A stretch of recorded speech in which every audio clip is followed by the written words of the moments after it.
नमस्कार दोस्तों, स्वागत है आपका आज की नई कहानी में। मेन रोड के किनारे बनी छोटी सी कच्ची जगह पर मैं उस समय पड़ी हुई थी। हाथों से मैंने जमीन को ऐसे पकड़ रखा था जैसे जमीन ही मुझे बचा लेगी। आंखें फाड़ फाड़ कर मैं उस जाती हुई गाड़ी को देख रही थी जिसमें मेरा अपना बैठा था और जो मुझे वहां मरने के लिए छोड़ गया था। मेरे दिल में एक फैसला था जो शायद एक मजबूर इंसान ही कर सकता है, लेकिन फिर मेरी आंखों ने ऐसा मंजर देखा कि मैं भगवान का नाम लेकर अपने पैरों पर खड़ी हो गई। मेरा नाम सुंदरी है।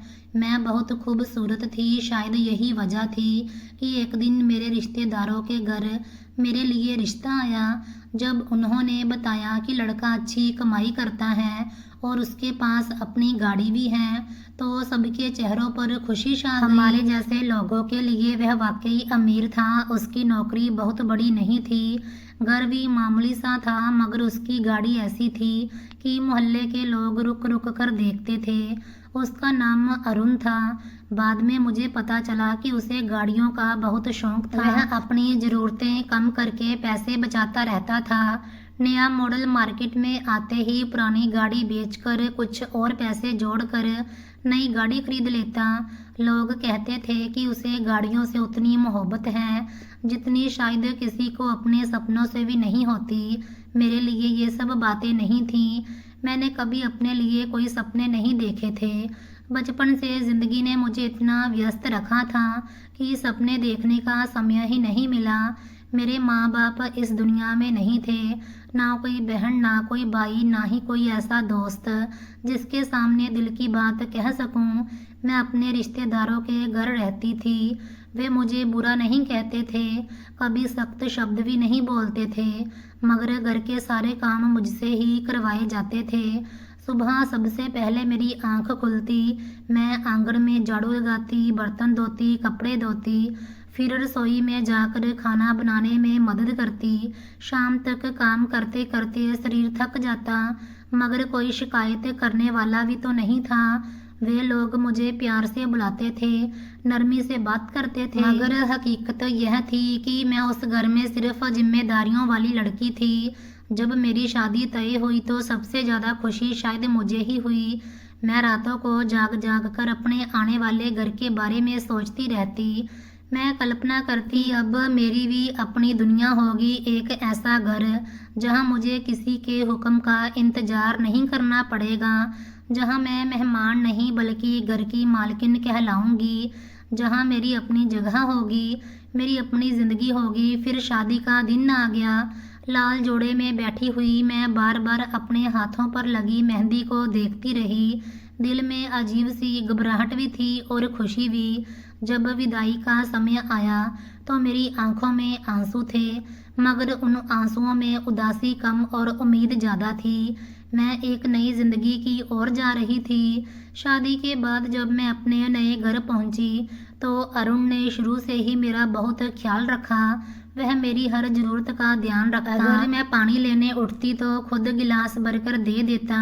अगर मैं थकी लगती तो तुरंत पूछता कि तबीयत तो ठीक है। वह मुझसे नरमी से बात करता, मेरी हर बात गौर से सुनता। जब मैं खामोश होती तो मुझे हंसाने की कोशिश करता।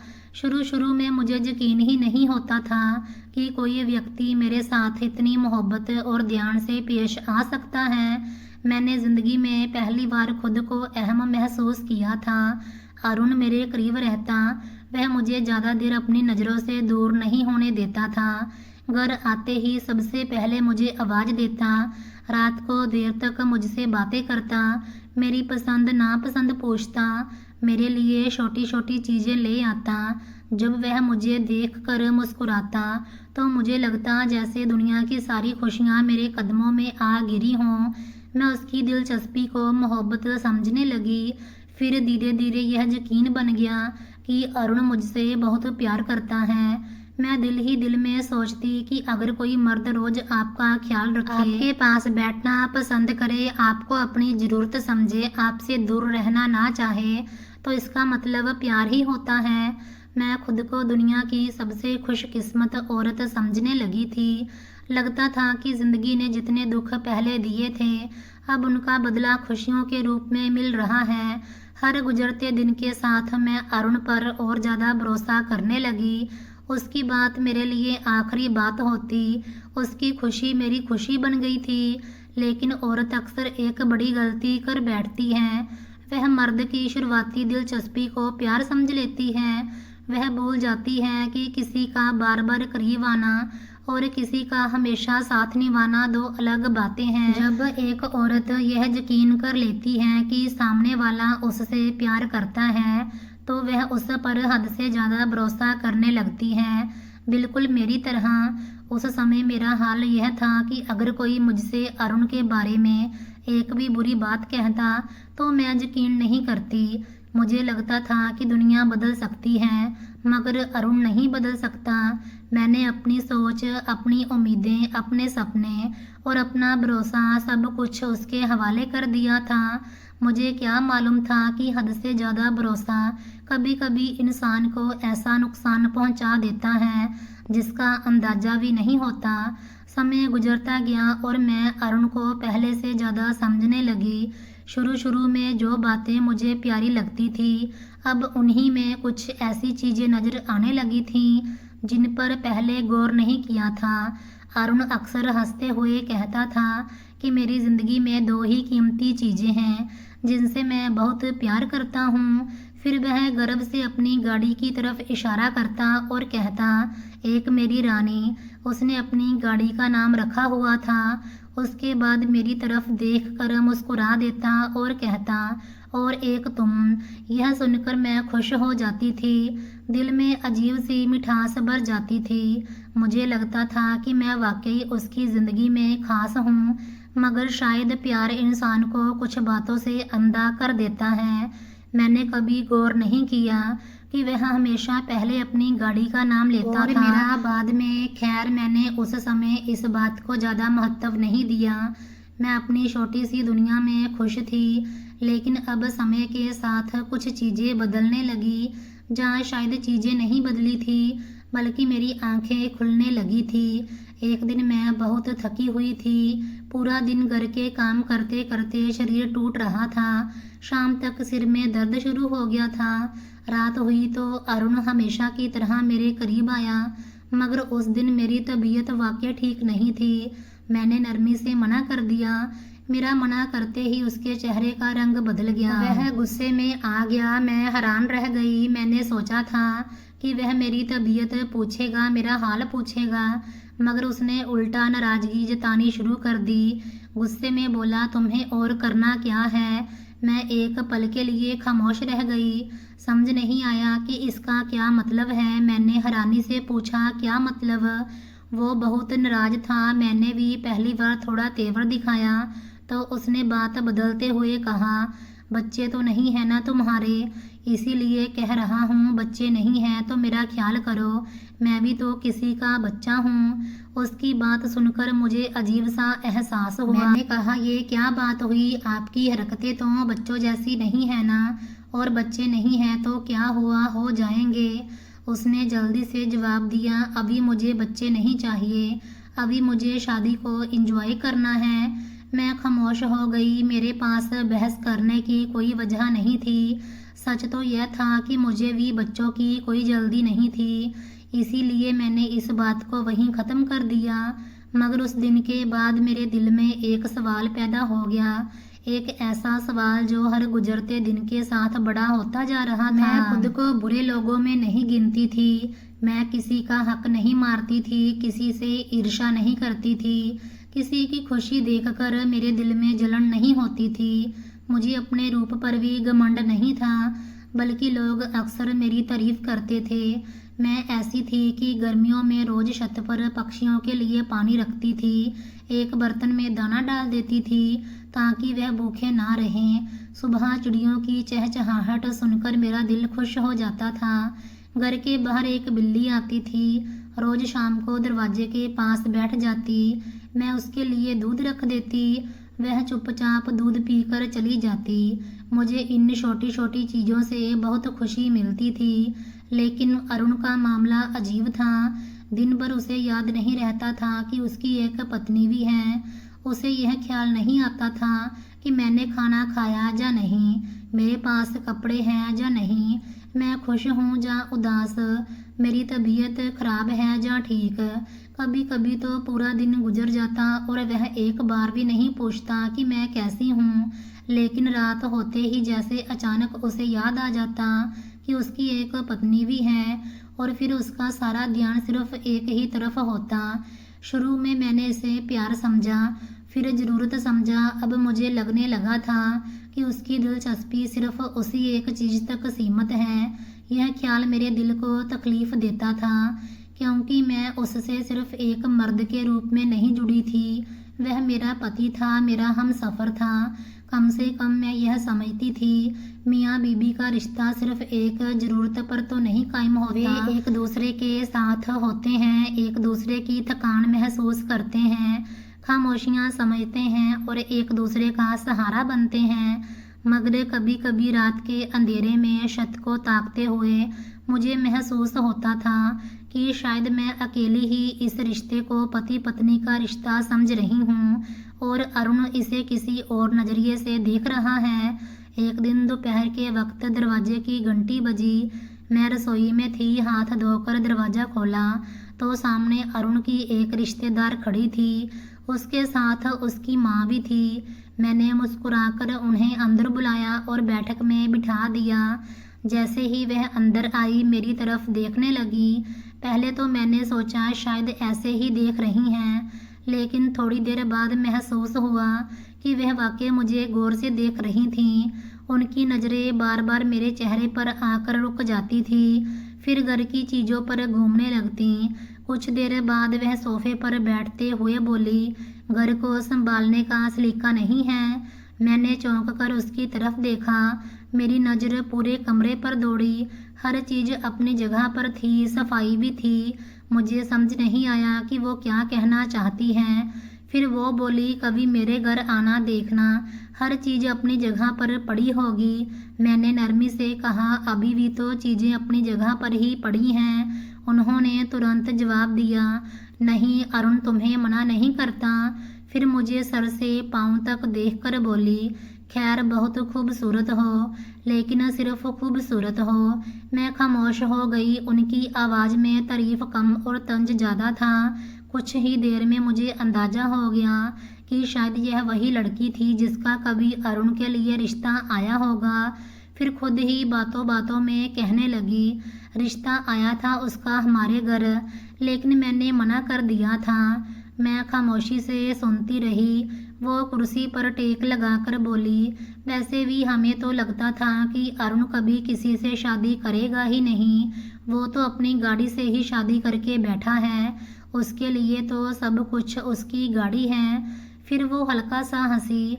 एक बात याद रखना। मैंने उसकी तरफ देखा। वो बोली, इस खानदान के मर्दों का दिल बहुत जल्दी भर जाता है, संभल के रहना। पता नहीं क्यों उनकी बातें मेरे दिल में उतरती जा रही थी।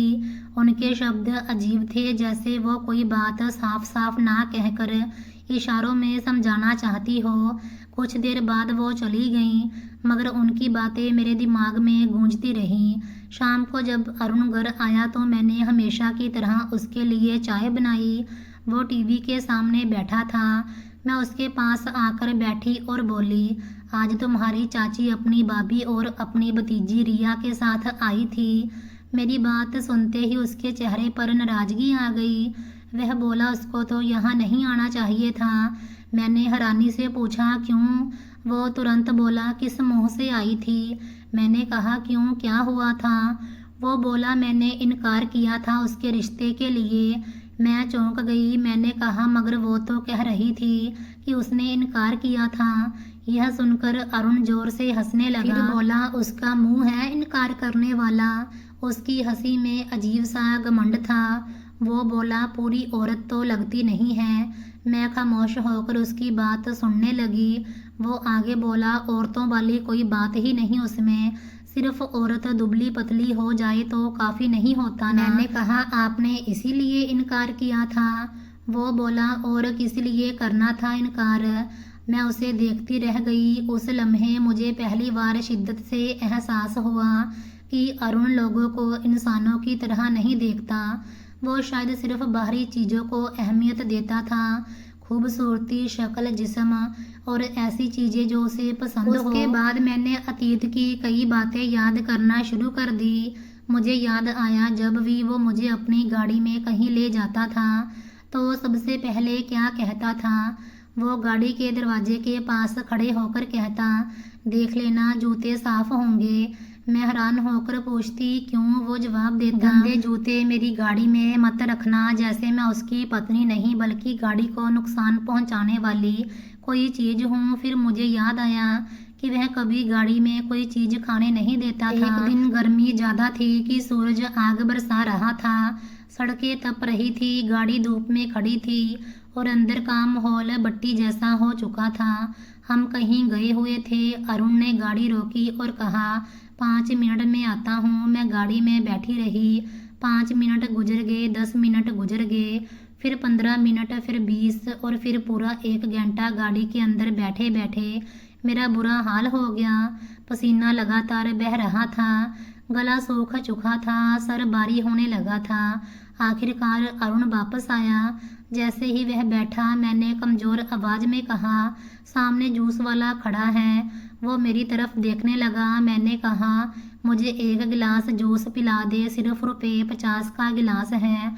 बहुत गर्मी लग रही है। आप तो 5 मिनट का बोलकर 1 घंटे बाद आए हैं। उसने तुरंत सर हिलाया, नहीं नहीं। मैं हैरान हुई। मैंने कहा, क्यों? वह बोला, मेरी गाड़ी में बैठकर जूस नहीं पीना। मैंने उससे पूछा क्यों? वो बोला, अगर ऊपर गिर गया तो निशान जाएगा नहीं। उस पल मुझे लगा शायद वो मजाक कर रहा है। मैंने कहा, मैं मर जाऊंगी गर्मी से। उसने बिल्कुल संजीदगी से जवाब दिया, घर जाकर पानी पी लेना। मेरे पास कहने को कुछ नहीं बचा था। गाड़ी चल पड़ी। मैं खिड़की से बाहर देखती रही। मेरा सर चकराने लगा था, आंखों के सामने धुंध सी छाने लगी थी और अरुण पूरे रास्ते अपनी गाड़ी के बारे में बातें करता रहा।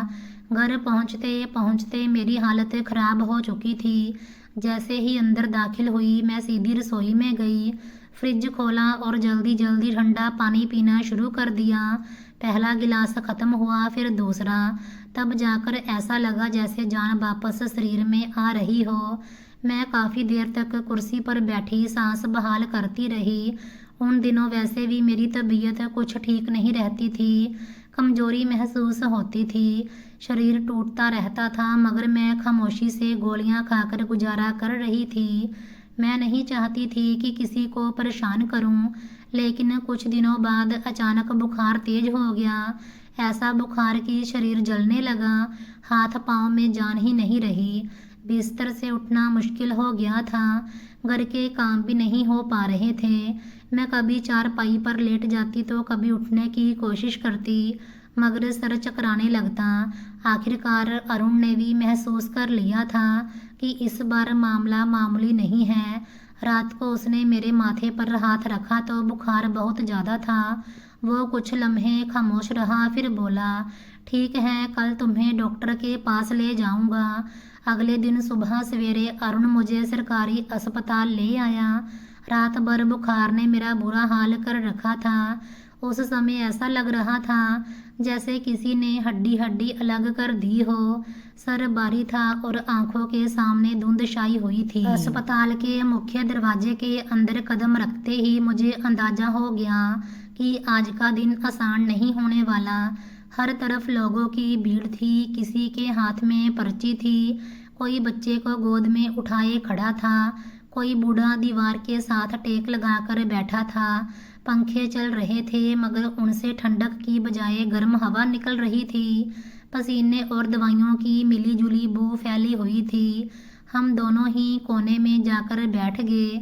थोड़ी देर बाद अरुण ने आसपास देखा और मुंह बनाकर बोला, तो बड़ी गर्मी है। फिर मोबाइल निकालते हुए बोला, मैं तो गाड़ी में जाकर बैठ रहा हूँ, एसी चलाऊंगा। जब तुम्हारी बारी आए ना तो मुझे मैसेज कर देना, मैं गाड़ी में ही हूँ। मैंने उसकी तरफ देखा। एक पल के लिए दिल चाहा कि कहूँ मुझे बुखार है, तबीयत खराब है, मेरे साथ बैठ जाओ, मगर फिर खामोश हो गई। सिर्फ इतना कहा, ठीक है। वो उठा और चला गया। मैं कुर्सी पर अकेली बैठी रही, पसीना माथे से बह रहा था, शरीर टूट रहा था, मगर उस वक्त शायद अकेले रहने की आदत भी हो चुकी थी। कुछ देर बाद मेरी नज़र हॉल के दरवाजे की तरफ गई। वहाँ से एक पुलिस वाला अंदर दाखिल हो रहा था। उसके साथ एक व्हील चेयर थी। व्हील चेयर पर एक नौजवान बैठा हुआ था। मैंने उसकी तरफ देखा। वो काफ़ी हद तक लंबा था, शायद 6 या 7 फुट के करीब। चौड़े कंधे, गहरी रंगत, बिखरे हुए बाल, मगर उस वक्त उसकी हालत बहुत खराब लग रही थी। उसके दोनों हाथों में हथकड़ियाँ लगी हुई थी, सर झुका हुआ था, चेहरे पर थकान और बेचैनी दोनों नजर आ रही थी। ऐसा लगता था जैसे कई रातों से सोया ना हो, जहाँ शायद किसी सख्त इम्तिहान से गुजर कर आया हो। वो मेरे करीब वाली कतार में लाकर बिठा दिया गया। मैं कुछ घबरा गई, शायद हथकड़ियों की वजह से, शायद पुलिस वालों की वजह से, शायद उसके चेहरे की सख्ती की वजह से। इतने में साथ खड़े सिपाही ने मेरी तरफ देखा और हंसकर बोला, दीदी परेशान ना हो। मैं खामोशी से उसे देखने लगी। वो बोला, हथकड़ी लगी हुई है, ज़्यादा खातिर हो गई थी उसके ससुराल में, इसीलिए अस्पताल लेकर आए हैं। मैं समझ गई वो ससुराल मतलब पुलिस स्टेशन कह रहा था और खातिर का मतलब उसकी मारपीट थी। फिर सिपाही ने सर हिलाकर कहा, डकैत है। यह सुनकर मेरे दिल में अजीब सा डर पैदा हुआ। मैंने दोबारा उस नौजवान की तरफ देखा। वह खामोश बैठा था, सर झुका हुआ था, ना किसी से बात कर रहा था और ना किसी की तरफ देख रहा था। कुछ देर बाद मुझे शिद्दत से प्यास महसूस हुई, गला सूख रहा था। मैं धीरे धीरे उठकर कैंटीन तक गई और एक ठंडा जूस खरीद लिया। मेरा इरादा था कि बैठकर आराम से पीऊंगी। गर्मी वाकई ना बर्दाश्त करने के काबिल थी। मैं वापस अपनी जगह पर आकर बैठी। जैसे ही जूस का डिब्बा खोला, मेरी नज़र दोबारा उस कैदी पर गई।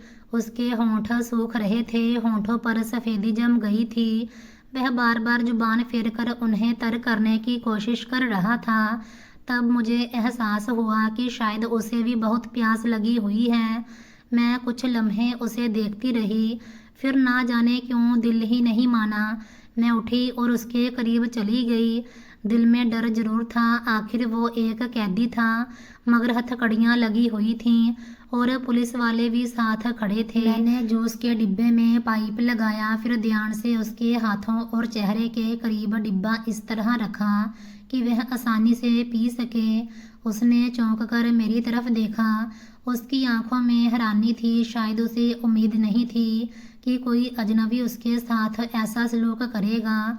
वो धीरे धीरे जूस पीने लगा। इतने में एक सिपाही बोला, दीदी आप इसको जूस क्यों पिला रही हैं? मैंने उसकी तरफ देखा। वो बोला, यह कोई अच्छा इंसान नहीं है। मैंने सुकून से जवाब दिया, इंसान तो है ना। फिर मैंने कैदी की तरफ इशारा किया। मैंने कहा, आप देख नहीं रहे इसको प्यास लगी हुई है। सिपाही खामोश हो गया और वो नौजवान लगातार जूस पीता रहा। कुछ पलों बाद डिब्बा खाली हो गया। उसने पहली बार सीधा मेरी तरफ देखा। उसकी आंखों में अजीब सी नरमी आ गई थी।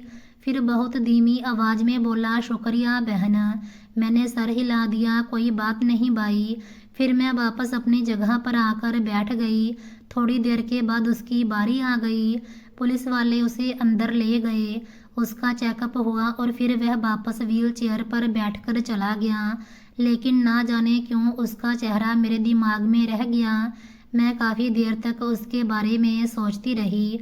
फिर आखिरकार मेरी बारी भी आ गई। मैंने अरुण को फ़ोन किया। कुछ मिनट बाद वो गाड़ी से निकलकर अंदर आया, ऐसे जैसे किसी मजबूरी में आया हो।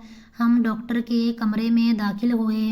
डॉक्टर ने मेरा बुखार चेक किया, कुछ सवाल पूछे, फिर टेस्ट लिख दिए। टेस्टों में काफ़ी वक्त लग गया। एक कमरे से दूसरे कमरे जाना पड़ा, इंतज़ार में खड़ा होना पड़ा। पूरा दिन गुजरता जा रहा था और अरुण का मूड खराब होते जा रहा था। वो बार बार घड़ी देखता और कहता, पूरा दिन तुम्हारे पीछे लग जाएगा। मेरा सारा दिन बर्बाद हो जाएगा, मैं क्या करूँगा। मेरी तो एक बिजनेस मीटिंग भी है 3-4 दिन में। मैंने हैरानी से उसकी तरफ देखा। मैंने कहा, आपकी कौन सी बिजनेस मीटिंग। वो बोला, हाँ बिजनेस शुरू किया है मैंने। मैं हैरान रह गई। मैंने कहा, बिजनेस शुरू किया है, इसमें पैसे लगाए हैं, आपने मुझे बताया भी नहीं। यह तो बहुत बड़ी बात है, आपको मुझे बताना चाहिए था ना। वो बेपरवाही से बोला, तुम्हें बताकर क्या करना था, तुमसे पूछकर थोड़ी करना था। उसकी बात सुनकर मुझे दुख हुआ। मैंने नरमी से कहा, पूछकर नहीं करना था, इंसान बताता तो है मैं आपकी पत्नी हूँ। वो तुरंत चढ़कर बोला, अच्छा अच्छा बस करो, बार बार ना कहा करो पत्नी हो, मुझे भी पता है पत्नी हो। मैं खामोश हो गई। बुखार की हालत में बहस करने की हिम्मत भी नहीं थी। कुछ देर बाद टेस्ट की रिपोर्ट आ गई। हम दोबारा डॉक्टर के कमरे में गए। डॉक्टर ने रिपोर्ट देखी, फिर मेरी तरफ देखा और संजीदगी से बोला, आपको डेंगू हो गया है। मेरी सांस जैसे रुक गई। मैं हक्की बक्की उसे देखती रह गई। तभी मुझे इतने दिनों से तेज बुखार था, पूरा शरीर दर्द कर रहा था, नाक और कानों में भी दर्द रहता था। अब सब समझ आ रहा था। मैंने घबराकर पूछा, अब क्या होगा। डॉक्टर ने तसल्ली से कहा, घबराने की ज़रूरत नहीं है, दवाइयाँ वक्त पर लें, ज़्यादा आराम करें, रोज़ नहाएं और कुछ दिन अपने पति से फासले पर रहें, अगर संभव हो तो अलग कमरे में रहें। फिर उसने पर्ची पर दवाइयाँ लिखते हुए कहा, जूस ज़्यादा पियो, नींबू का इस्तेमाल करो, पानी ज़्यादा पियो, भगवान की कृपा से ठीक हो जाओगी। मैं खामोशी से सुनती रही। फिर हम कमरे से बाहर निकल आए। अभी हम कुछ ही कदम चले थे कि अरुण ने कहा, लो जी तुम्हें तो डेंगू हो गया। फिर बोला, अब जरा मुझसे दूर ही रहना। मैंने धीरे से कहा, हाँ ठीक है। मैं शायद उसके मुंह से कोई और बात सुनने की उम्मीद कर रही थी, कोई ऐसी बात जो हौसला दे, कोई तसल्ली, कोई फिक्र, कोई प्यार। मगर उसने उसके बाद कुछ नहीं कहा, बस खामोश हो गया। मैं उसके साथ चलते हुए यह सोचती रही कि कभी कभी बीमारी जिस्म से ज़्यादा दिल को कमज़ोर कर देती है।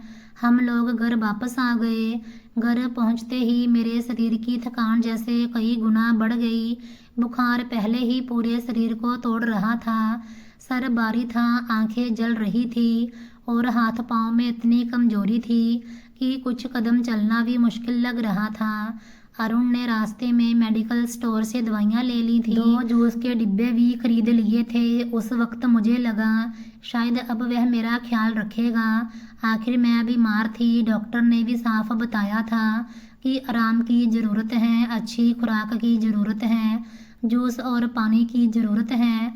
मगर यह ख्याल ज़्यादा देर कायम ना रह सका। पहले दिन के बाद उसने दोबारा कोई जूस नहीं ला कर दिया, ना कोई फल, ना कोई ऐसी चीज़ जिससे बीमारी में कुछ ताकत मिल सके। वह खुद रोज़ बाहर से खाना खा लेता था। कभी होटल से बिरयानी ले आता, कभी कबाब, कभी बर्गर। और जब मैं पूछती कि मेरे लिए क्या लाए हो तो वह अजीब सी शक्ल बना लेता। एक दिन तो उसने साफ कह दिया, तुम खाना बनाओगी तो उसमें भी जम्स आ जाएंगे। मैं हैरानी से उसका चेहरा देखती रह गई। ऐसे बात कर रहा था जैसे मैं कोई इंसान नहीं बल्कि एक बीमारी का चलता फिरता ढेर हूँ। फिर उसने मुझे घर के एक कमरे तक सीमित कर दिया। मैं सारा दिन उसी कमरे में पड़ी रहती। कभी बुखार कम हो जाता, कभी अचानक इतना बढ़ जाता कि शरीर कांपने लगता। रात को चादर ओढ़ती तो गर्मी लगती, हटाती तो सर्दी लगने लगती। कभी कभी ऐसा महसूस होता जैसे आग में जल रही हूँ और कभी लगता जैसे बर्फ में दबा दिया गया हो। अरुण का रवैया दिन ब दिन अजीब होता जा रहा था। कभी वह मेरे कमरे के दरवाजे के बाहर खाना रख देता और कभी रखता भी नहीं। कई बार दोपहर गुजर जाती और मुझे खुद याद दिलाना पड़ता कि मैंने दवा खानी है और दवा खाली पेट नहीं खा सकती। इस पूरे समय में मुझे पहली बार एहसास हुआ कि बीमारी में इंसान को दवा से ज़्यादा अपनों की ज़रूरत होती है।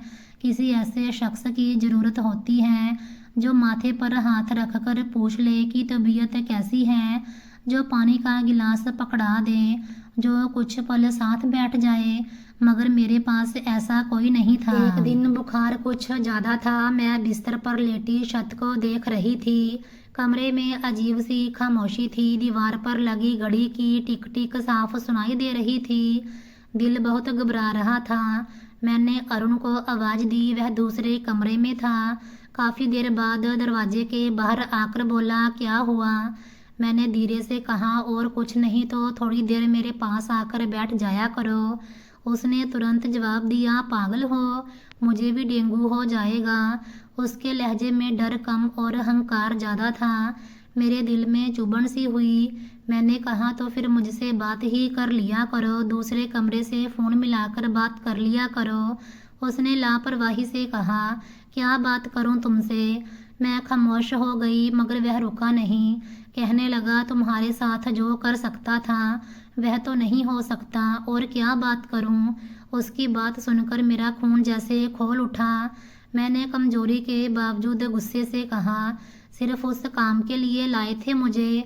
उसने बगैर किसी शर्मिंदगी के जवाब दिया, और पत्नी किस काम के लिए होती है?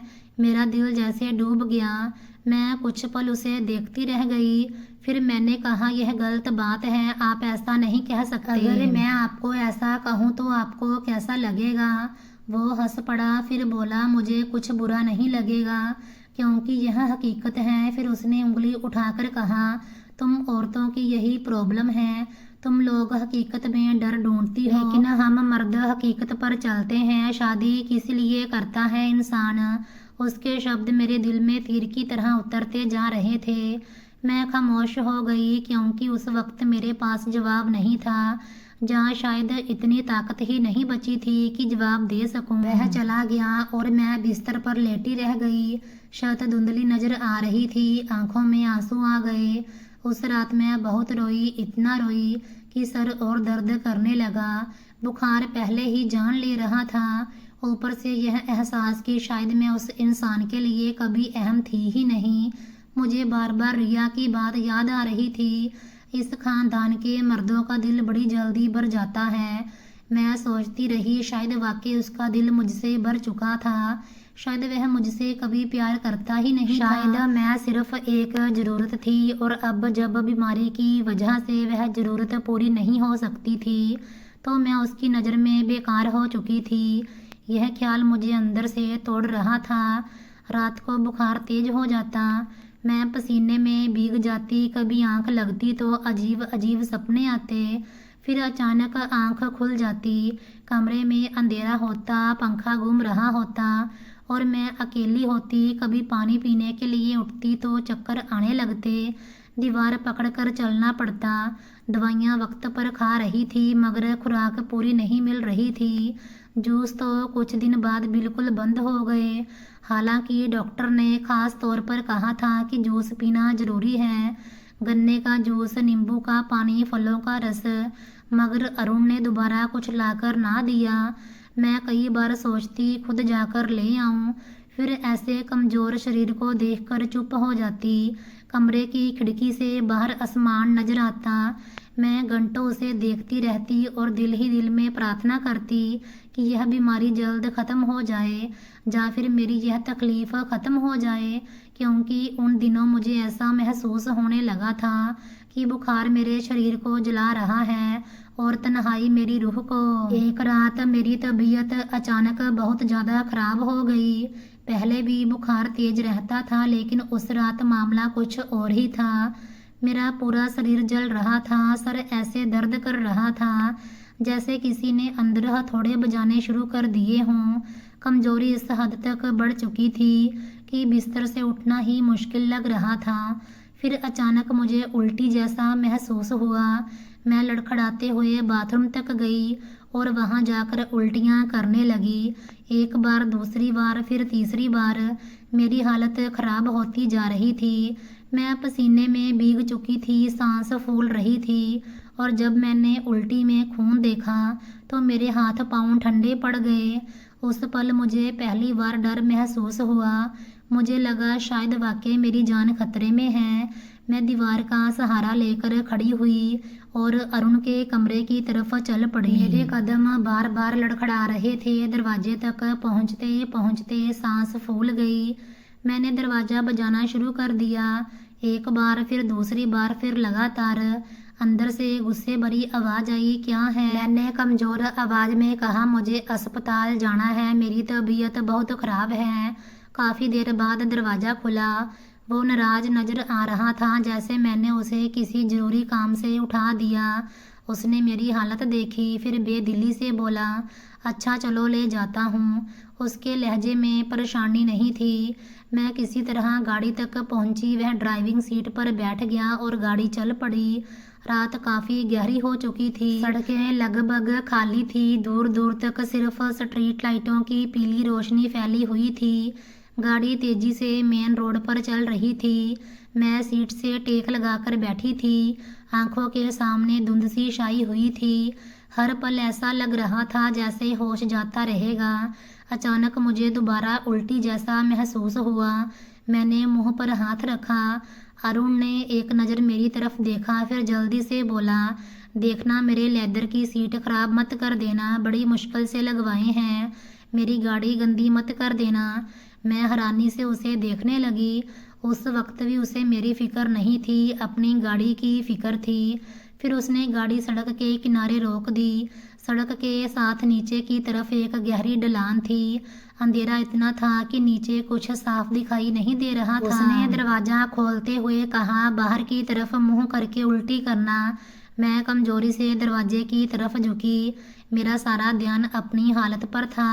मैंने बाहर की तरफ मुंह किया ही था कि अचानक पीछे से जोर का धक्का महसूस हुआ। एक पल के लिए मुझे समझ ही नहीं आया कि हुआ क्या है। फिर मेरे कदम जमीन से फिसल गए और मैं नीचे की तरफ गिरने लगी। मेरे मुंह से चीख निकल गई। खुशकिस्मती से मेरा हाथ सड़क के किनारे मौजूद सख्त मिट्टी और घास में अटक गया। मैं पूरी तरह नीचे नहीं गिरी, दोनों बाजुओं के सहारे लटक गई। नीचे अंधेरा था, ऊपर सड़क थी और बीच में मैं थी। मेरे दिल की धड़कन इतनी तेज हो गई कि लग रहा था सीना फट जाएगा। मैंने डर की हालत में ऊपर देखा। अरुण सड़क के किनारे खड़ा था। वो मेरी मदद के लिए आगे नहीं बढ़ा। वो मुझे बचाने की कोशिश नहीं कर रहा था। वो सिर्फ मुझे देख रहा था। मैंने चीख कर कहा, यह क्या किया तुमने? मेरी आवाज़ कांप रही थी। उसके चेहरे पर अजीब सी सर्दी छाई हुई थी। फिर वह बोला, तेरे जैसी औरत से मैं कभी शादी नहीं करता। तुझसे शादी करके गलती हो गई। मैं उसे बेयकीनी से देखती रह गई। वो बोलता रहा, तू मेरे दिल से उतर चुकी है, अब मुझे तेरी कोई ज़रूरत नहीं। कल मैं बहुत बड़ा काम करने वाला हूँ, बहुत बड़ी बिजनेस डील होने वाली है। उसके बाद मुझे तेरी ज़रूरत नहीं रहेगी। मेरे आंसू बहने लगे। मैंने कहा, तुम क्या कह रहे हो? होश में हो? मगर उसके चेहरे पर कोई नरमी नहीं आई। वह बोला, बस सुबह तक वैसे ही तेरा काम ख़त्म हो जाएगा। मैं जा रहा हूँ। फिर उसने गाड़ी का दरवाज़ा बंद किया, इंजन स्टार्ट किया और वहाँ से चला गया। मैं चीखती रही, उसका नाम पुकारती रही, मगर कुछ पलों बाद सिर्फ गाड़ी की दूर जाती हुई आवाज़ बाकी रह गई। फिर वह भी ख़त्म हो गई।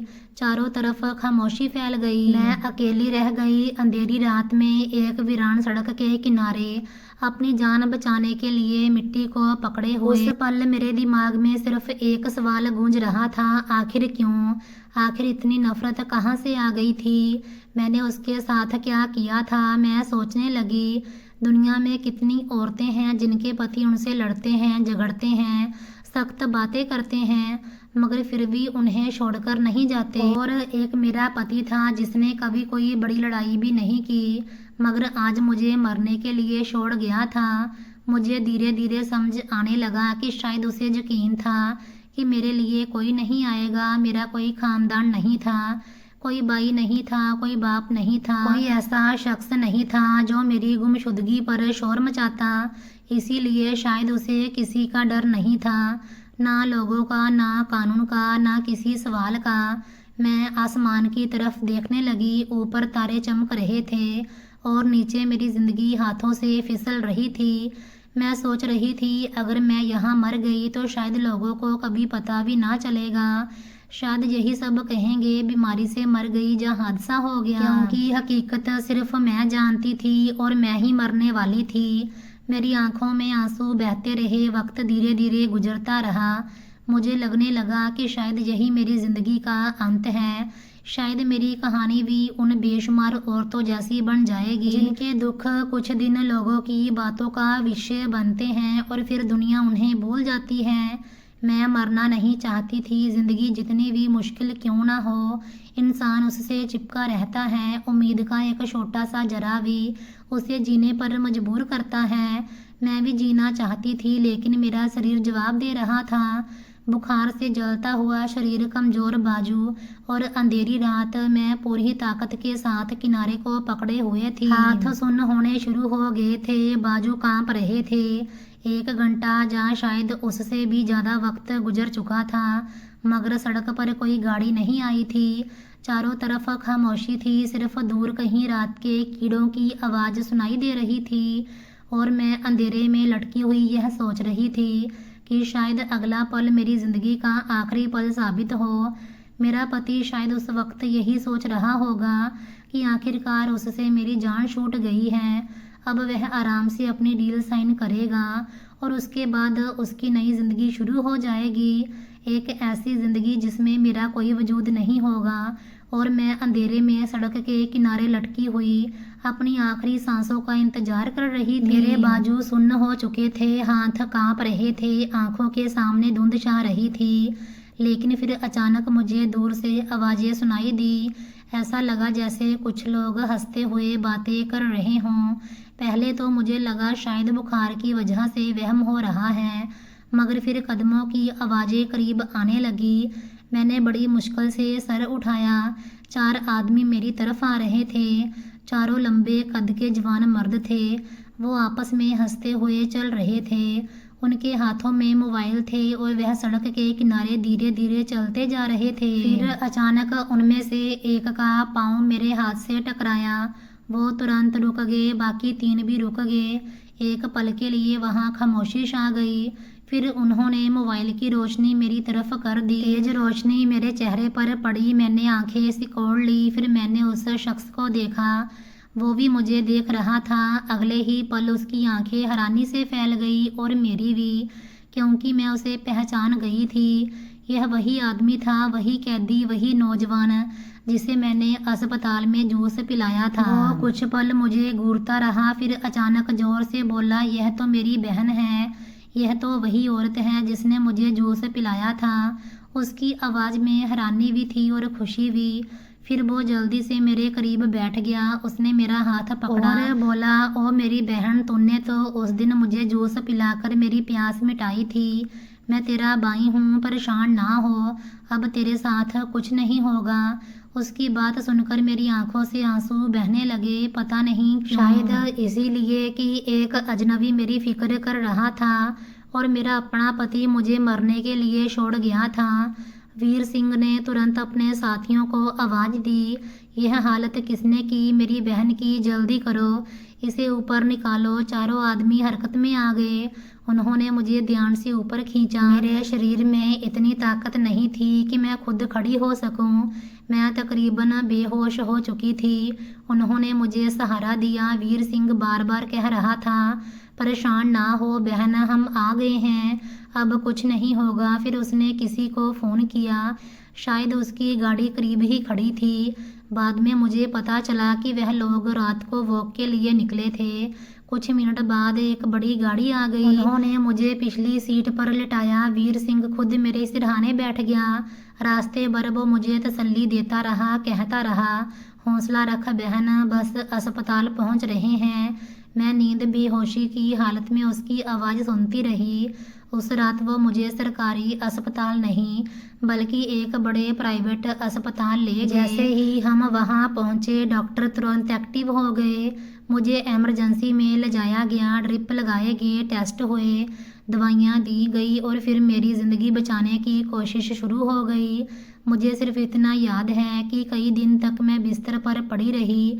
कभी होश में आती, कभी सो जाती, कभी डॉक्टर आते, कभी नर्सें, कभी वीर सिंह आकर बैठ जाता, कभी उसके साथी आ जाते। वो रोज मेरे लिए फल लाते, जूस लाते और बार बार यही कहते, बहन जल्दी ठीक हो जा। भगवान का शुक्र था कि एक हफ्ते बाद मेरी तबीयत संभलना शुरू हो गई।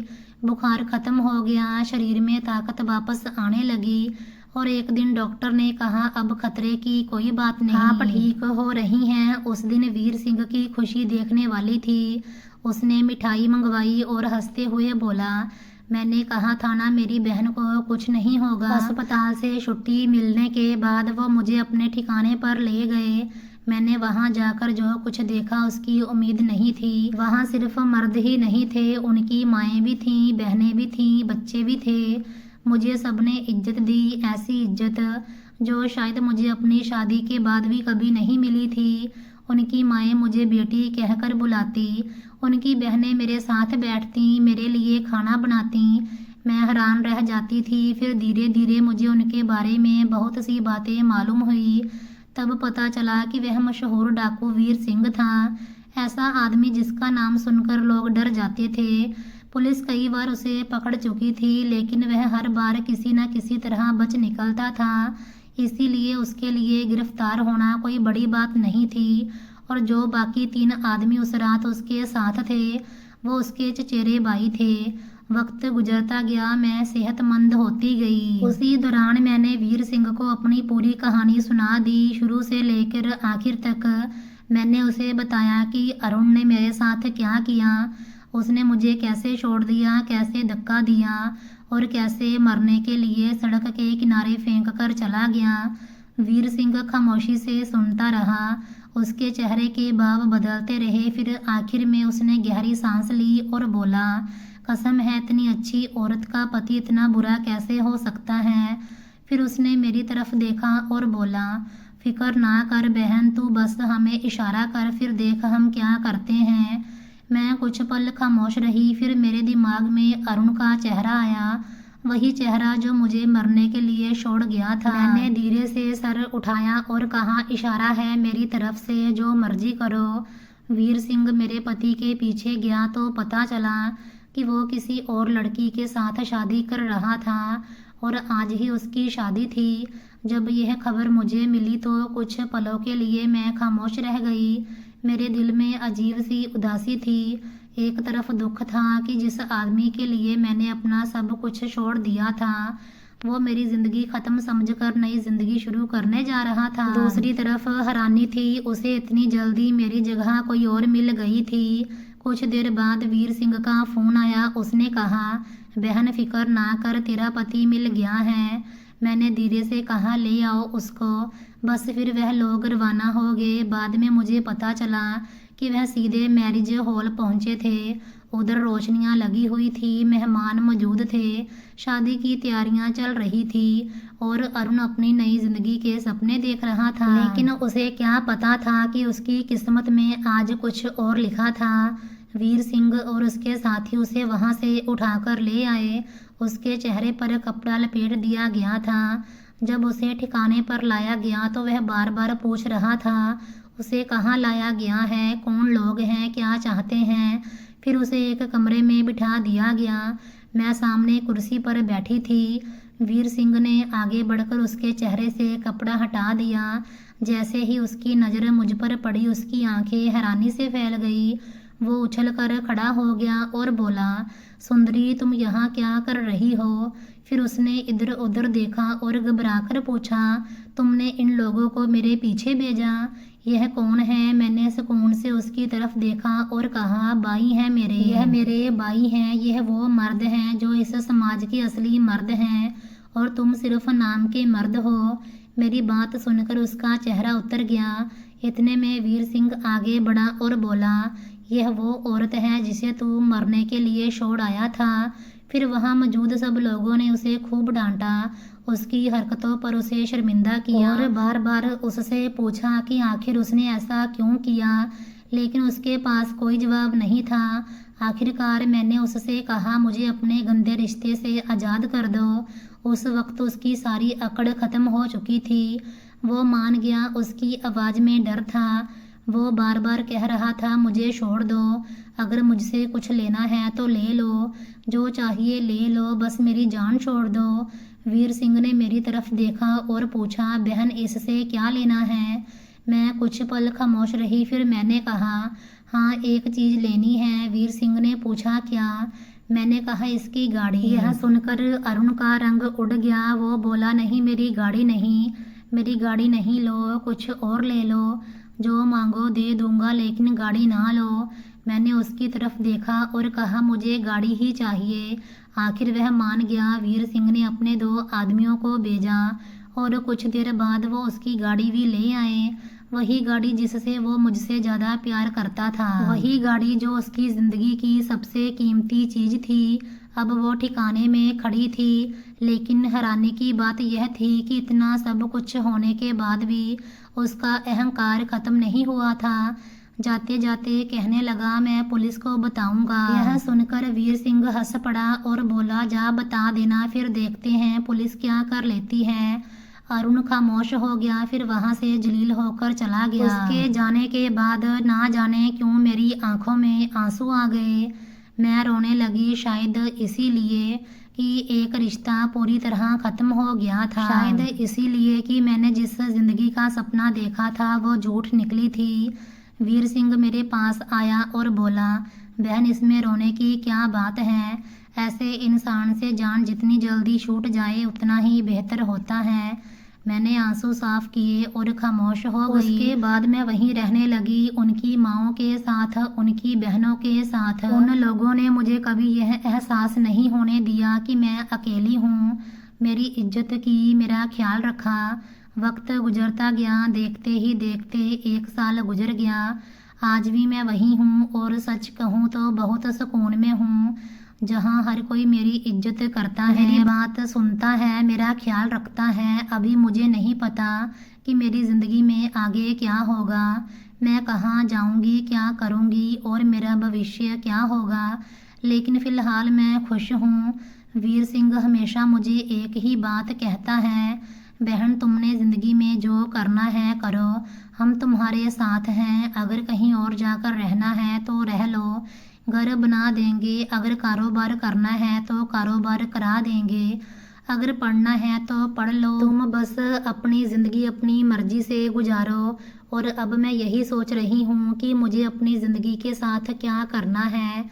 शायद कोई छोटा सा कारोबार, शायद कोई नया रास्ता, शायद कोई नया सपना। अभी फैसला नहीं किया, लेकिन एक बात ज़रूर जानती हूँ, जिस दिन मैंने एक प्यासे इंसान को जूस पिलाया था, उस दिन मुझे बिल्कुल अंदाज़ा नहीं था कि वह एक छोटा सा नेकी का काम एक दिन मेरी जान बचाने का सबब बन जाएगा। सो दोस्तों, ये थी आज की कहानी। अगर आपको ये कहानी अच्छी लगी हो तो वीडियो को लाइक शेयर ज़रूर करना। अगर आप इस चैनल पर नए हैं तो प्लीज़ चैनल को सब्सक्राइब ज़रूर करना।